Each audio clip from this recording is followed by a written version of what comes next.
Hello friends, আশা করি সবাই ভালো আছেন আপনারা। আজকে একটা হাউস ওয়ারিং দেখাচ্ছি আপনাদেরকে, কীভাবে হাউস ওয়ারিং করবেন। এই ভিডিওটা দেখলে অবশ্যই আপনারা হাউস ওয়ারিং করতে পারবেন নিজেই। ঠিক আছে, এখানে একটা সুইচ বোর্ড বসবে 3 হোলের। ঠিক আছে, এই যে এদিক দিয়ে কাটা হয়েছে, এদিক দিয়ে একটা এমকে বক্স বসবে ফ্রিজের জন্য। ঠিক আছে, এখন আমরা এটা ভাঙবো। আপনারা দেখেন এটা কীভাবে ভাঙা হয়।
এই যে দেখেন, আপনার 5 মিনিটে সবগুলো কাজ শেষ। ঠিক আছে, আপনারা যদি এখানে এটা শ্রেণী দিয়ে পালাইতে যান তাহলে কিন্তু আপনার লাগবে 1-2 পর।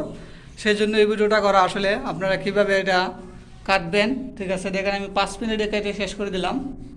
ঠিক আছে, আপনারা এইভাবেই কাটবেন, তাইলে আপনার সবচেয়ে ভালো হবে, সময় কম লাগবে। ঠিক আছে, সবাই ভালো থাকবেন। ধন্যবাদ সবাইকে।